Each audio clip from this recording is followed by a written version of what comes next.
Hello students, good morning. Today in 11th class mathematics we are starting with exercise 1.2, the concepts of which we have discussed in the previous classes. So along with the problems we will be rediscussing the concepts. फिर से बताते चलेंगे. Exercise 1.2. Question number 1. Which of the following are example of, अब question अभी हम पढ़ते जाएंगे. Which of the following are examples of null set. इनमें से कौन सा वाला जो एग्जांपल है वो नल सेट का. नल सेट किसको बोलते हैं? Which does not have any element. तो पहला देखो, सेट ऑफ, ये देखो बड़ी अजीब सी चीज बोली, सेट ऑफ ऑड नंबर्स. तो इसमें तो कोई दिक्कत नहीं है. सेट ऑफ ऑड नंबर्स अभी आप बता सकते हो 1 3 5 7 9. अब इसके बाद इन्होंने मेन चीज बोली डिविजिबल बाय 2. ऐसे ऑड नंबर बताओ जो 2 से डिविजिबल हो. तो भैया इसका आंसर क्या आएगा? इसका आंसर ये वाले नंबर आ जाएंगे. कौन से वाले नंबर? कोई भी नंबर नहीं आएंगे. So the example, this example is an example of what? A null set. Question number 2 देखो. क्वेश्चन नंबर 2 में इवन प्राइम नंबर. हाँ, ये अच्छा क्वेश्चन है. प्राइम नंबर अभी हम लोग बोलते हैं 2 से ही स्टार्ट होते हैं. तो एकमात्र इवन प्राइम नंबर कौन सा है? 2 है. तो क्वेश्चन नंबर 2 में स्टेटमेंट क्या है? I am just reading out the statement and writing down the answer. तो इसका आंसर अभी हम लोगों ने लिख दिया. ये भी आंसर आ गया. इन्होंने बोला क्या? Set of even prime numbers. Even prime numbers ये वाले हैं. कितने हैं? एक ही है. आगे के नहीं होंगे. आगे कोई भी नंबर इवन नहीं होगा. प्राइम अगर है तो वो इवन नहीं होगा. ठीक. अब नेक्स्ट इसके बाद थर्ड. इन्होंने बोला थर्ड वाले में एक ऐसा नेचुरल नंबर बताना है जो स्मॉलर देन 5 हो एंड ग्रेटर देन 7 हो. ये तो बड़ी अजीब सी चीज है. You have to find out a natural number which is smaller than 5. 5 से छोटा चाहिए लेकिन 7 से बड़ा चाहिए. 5 से छोटा कोई नेचुरल नंबर होगा तो वो 7 से बड़ा नहीं हो सकता. तो ऐसे कितने नंबर्स पॉसिबल हैं जो 5 से छोटे और 7 से बड़े हैं? तो अभी हम लोग बोलेंगे इसका आंसर ये आ जाएगा. क्या आ जाएगा? ये सारे नंबर्स इसको सेटिस्फाई कर रहे हैं. कौन से नंबर्स हैं? कोई भी नंबर्स नहीं है, इसलिए एम्प्टी सेट और the null set is the answer. Fourth question. अब फोर्थ वाले में क्या दिया है? y is a point common to any two parallel lines. अगर आपने कोई दो पैरेलल लाइंस ले ली तो इनका कॉमन पॉइंट बताना है. तो भैया ये इंटरसेक्टिंग लाइंस का तो कॉमन पॉइंट बता सकते हो, लेकिन पैरेलल लाइंस का कोई कॉमन पॉइंट नहीं होगा. क्यों? क्योंकि ये कभी मिलेंगे नहीं. तो इसमें फोर्थ वाले का आंसर भी नल सेट आएगा. क्यों नल सेट आएगा? ये समझ में आनी चाहिए बात. हर बात जो है आपको समझ में आनी चाहिए. सिर्फ आंसर लिखना इंपॉर्टेंट नहीं. आंसर तो सिर्फ इतना सा है. तो पैरेलल लाइंस में कॉमन पॉइंट कितने होंगे? तो पैरेलल लाइंस कभी मिलेंगी नहीं. मिलेंगी नहीं मतलब कोई कॉमन पॉइंट नहीं आएगा. तो answer to this will be what? A null set. अब क्वेश्चन नंबर 2 देख लो. क्वेश्चन नंबर 2 में अब आपको फाइनाइट और इनफाइनाइट सेट्स बताने हैं. देख लेना बच्चे से.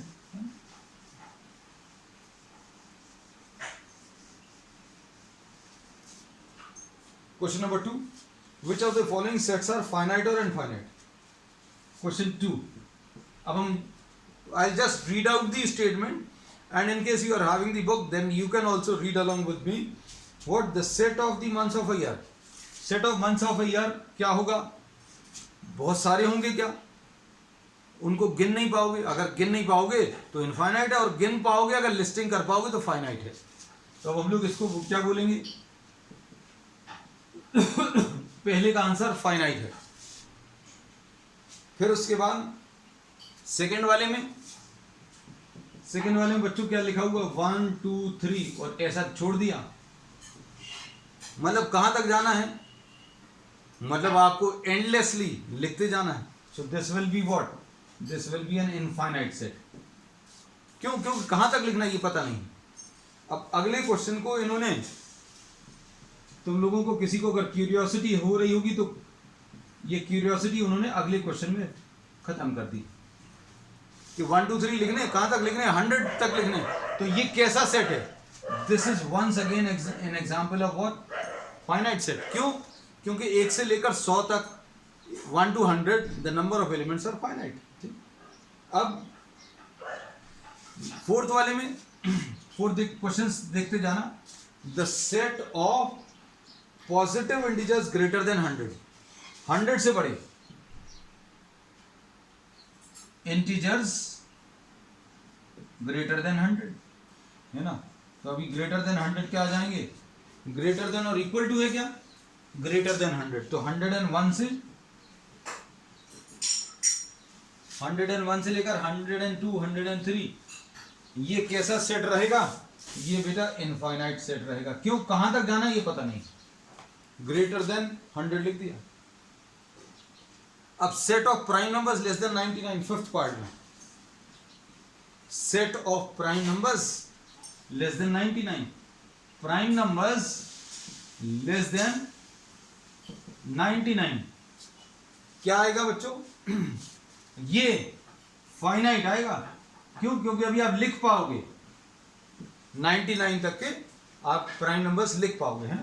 तो if you are able to write everything along with me, then it's well and good. If you are not able to write them, just take a screenshot, है ना. वैसे इसमें जरूरत नहीं है आपको. नेक्स्ट क्वेश्चन नंबर 3 देखो. State whether each of the following set is finite और infinite. Question 3. I'll just read out the statement. The set of lines which are parallel to x axis. भैया x axis के parallel lines बतानी है, तो कितनी आ सकती हैं, this will be what, infinite.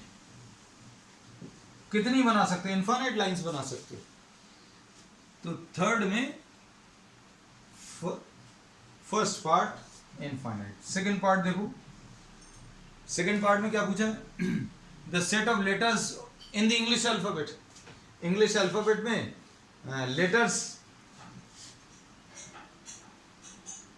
26 होते हैं, तो ये फाइनाइट सेट है. ठीक है. थर्ड वाला देखो, थर्ड वाले में क्या है, the set of numbers which are multiples of 5. The set of numbers which are multiples of 5. तो मल्टीपल्स ऑफ 5 कितने होंगे,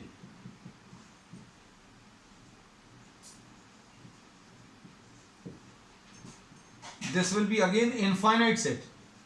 क्यों, क्योंकि कितने एलिमेंट्स आएंगे, there will be infinite elements, है ना. अब इसके बाद the set of animals living in this earth, है ना. तो सेट ऑफ एनिमल्स अभी हम लोग बोलेंगे ये इनफाइनाइट ही होंगे, क्योंकि अभी हम लोग एनिमल्स में माइक्रो ऑर्गेनिजम्स हैं, फंगस हैं, वायरस हैं, ये सभी एनिमल स्पीशीज में आने चाहिए. हमारे हिसाब से this will be what, an infinite set. अब इसके बाद आप कुछ इसमें कुछ अभी डाउटफुल हो सकता है कुछ एलिमेंट्स, क्योंकि अभी आप पता चला काउंटिंग कर रहे हैं, तब तक कुछ कम हो गए कुछ ज़्यादा हो गए, है ना. तो ये कौन सा क्वेश्चन था, फोर्थ पार्ट. तो ये इनफाइनाइट सेट है ना. The set of circles passing through origin, fifth part. Origin से पास होने वाले सर्कल्स,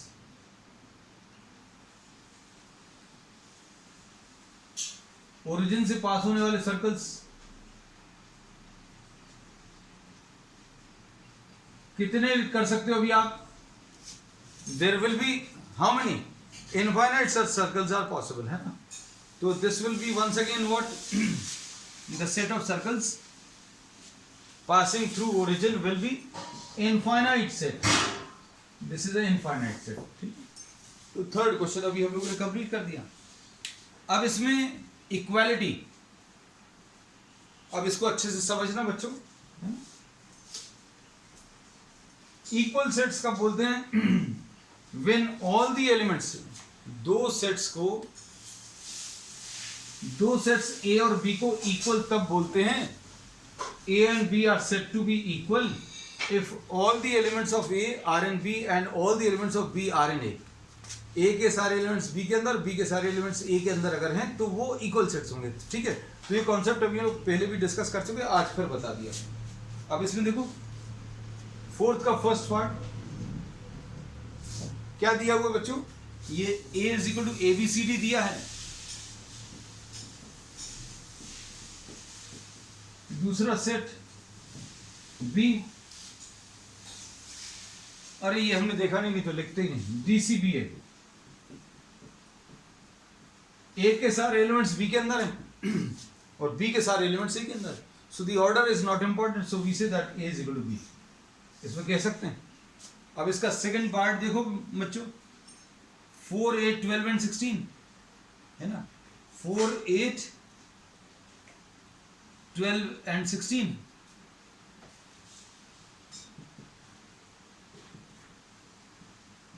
फोर, 8, 12 एंड 16 हमें एक नज़र में इसको देखने पर लगा कि इक्वल है ना, क्योंकि बहुत एक माइन्यूट सा डिफरेंस था जो अभी हमें 8, 4, 16 एंड 18, 8, 4, 16 एंड 18, ए के सारे एलिमेंट्स बी के अंदर नहीं है। कौन सा नहीं है? 12 नहीं है, और बी के सारे एलिमेंट्स ए के अंदर नहीं है, तो therefore we say that A is not equal to B. हो गया, ठीक है। अब इसके बाद थर्ड पार्ट, इसमें थर्ड पार्ट में क्या बोला हुआ है? A is 2, 4, 6, 8, 10. A is 2, 4, 6, 8 and 10. फिर इसके बाद B क्या दिया हुआ बच्चों? X is a positive even integer. B is a positive even integer. Positive भी बोला, इवन भी बोला, एंड स्मॉलर देन और इक्वल टू 10, स्मॉलर देन और इक्वल टू 10। अब इसमें इस सेट में क्या क्या आ जाएगा? इसमें भी 2, 4, 6, 8 एंड 10 आ जाएगा। All the elements of A are in B. आपको ये लिस्टिंग नहीं भी करनी पड़े तो भी बिना उसके बता सकते, इसके सारे एलिमेंट्स इसके अंदर हैं और इसके सारे एलिमेंट्स इसके अंदर हैं, therefore we say that A will be equal to B. Fourth के थर्ड पार्ट में, अब फोर्थ का फोर्थ पार्ट बच्चों, x is a multiple of 10। Fourth के फोर्थ पार्ट में x is a multiple of 10। ओ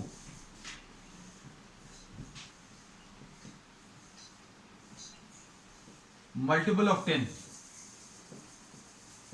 अब यहां पर देखो, यहां पर थोड़ा सा ट्विस्ट है। क्या? बी में क्या दिया हुआ है? बी में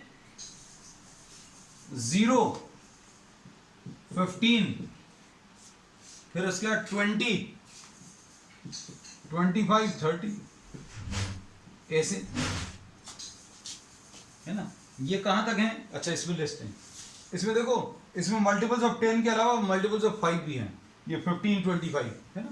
तो इसके सारे एलिमेंट्स इसके अंदर नहीं है, इसके सारे एलिमेंट्स इसके अंदर हो सकते हैं, लेकिन इसके सारे एलिमेंट्स इसके अंदर नहीं है। Therefore we say that A is not equal to B. ये फोर्थ क्वेश्चन खत्म हो गया। If you have to take a screenshot, just take a screenshot quickly. फिर उसके बाद क्वेश्चन नंबर 5 में देखो बच्चों, फिफ्थ में क्या दिया है? Are the following sets pair of sets equal. ये अगला जो दिया है question number 5, A is given 2, 3,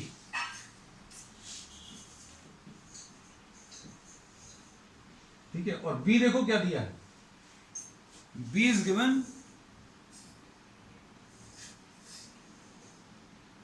X is a solution of x square plus 5x plus 6 is equal to 0। अब इसमें देखो बच्चों, x square plus 5x plus 6 is equal to 0। आपको इसको सिंप्लीफाई करना है। सिंप्लीफाई कर सकते हैं, क्या आएगा? Splitting the mid term method use कर सकते हो इसमें, है ना। तो क्या आ जाएगा? x square plus 3x plus 2x plus 6 is equal to 0। Split कर लिया तो x इंटू एक्स प्लस 2 आया, x प्लस 3 आया, प्लस 2 कॉमन ले लिया तो x प्लस 3 आया। ये थोड़ा सा फास्ट इसलिए कर ले रहा है क्योंकि ये हम लोगों को निकालते बनता है, अभी हम लोग ये मानकर चल रहे हैं, because this thing we have been doing from 8th class, है ना। फिर भी अगर किसी को दिक्कत जा रहा है, you can just message me. हर चीज़ आपको क्लियर करेंगे, आपको आना चाहिए, हर चीज़ आनी चाहिए, है ना? तो हमारे पास आने के बाद सब कुछ बनना चाहिए। x + 3 = 0 and x + 2 = 0। तो x की वैल्यू बच्चों कितनी आ गई -3 और x की वैल्यू कितनी -2। तो b कितना आ गया, b is slightly different -2 and -3। So what can we say, अब इसमें अभी हम लोग ये डेफिनेटली कह सकते हैं, क्या कह सकते हैं कि a और b इक्वल नहीं है ना। तो फिफ्थ के फर्स्ट पार्ट में दीज आर नॉट इक्वल। अब इसके बाद सेकंड पार्ट, अरे ये सेकंड पार्ट अच्छा है, सेकंड पार्ट में कोई कैलकुलेशंस नहीं करने हैं। अब इसमें a क्या दिया है, these are letters of the word follow, letters of, तो ये क्या आ जाएगा बच्चों, ये F आएगा, O आएगा, L आएगा और W आएगा, और B ऑलरेडी दिया हुआ है। B आपको क्या दिया है, जब आप सेट के फॉर्म में लिखते हो, जब एक्चुअल लिस्टिंग करते हो, तो हर एलिमेंट के बीच में आप कॉमा लगाओगे। अगर आपने B ऐसा लिख दिया तो ये गलत है। वुल्फ कहने लगे प्रॉब्लम में तो वुल्फ दिया था, हमने वुल्फ लिख कर आए, गलत बोल दिया। तो ये गलत इसलिए है क्योंकि सेट की जब आप लिस्टिंग करोगे तो ये कॉमा लगना है एलिमेंट्स के बीच में। तो अब आप देखो ए के सारे एलिमेंट्स बी के अंदर और बी के सारे एलिमेंट्स ए के अंदर, therefore A equal to B आ गए। अब इसके बाद सिक्स वाला क्वेश्चन नंबर 6, इसमें क्या दिया है, from the sets given below select equal sets.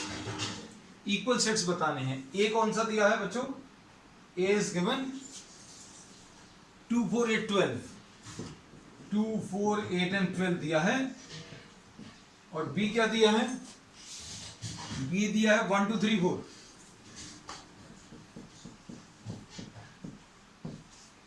और सी क्या दिया है 4 8 12 एंड 14।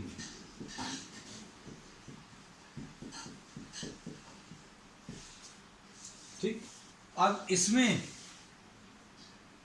आपको सिलेक्ट करना है। एक और भी है, अच्छा, डीज 3 1 4 2,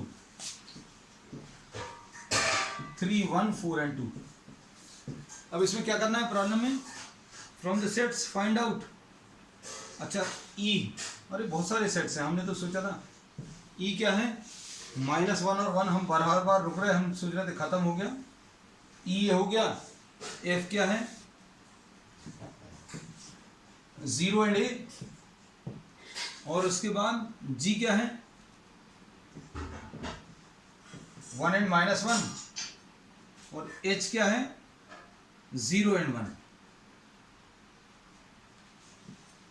अरे बहुत सारे दे दिए बच्चों, देखो सिर्फ कंफ्यूजन क्रिएट करने के लिए हैं। अब इसमें देखो किस किस को, बी और डी तो अभी हमें इक्वल दिख गए हैं, 1 2 3 4 है, ठीक है, और कौन सा 1 और -1, और ये भी 1 और -1। इसके अलावा कुछ और इक्वल आ रहे हैं क्या, 4 8 12 14 नहीं है, ये भी नहीं है, 3 1 4 2 ये तो हो गया है, ठीक है, H 0 और 1, ये 0 और A है ना? चलो, तो यही दो सेट्स B और D इक्वल दिख रहे हैं, और E और G इक्वल दिख रहे हैं, ठीक है। बस अब आज के लिए इतना, we will continue with the third exercise on the next time, that's all for today.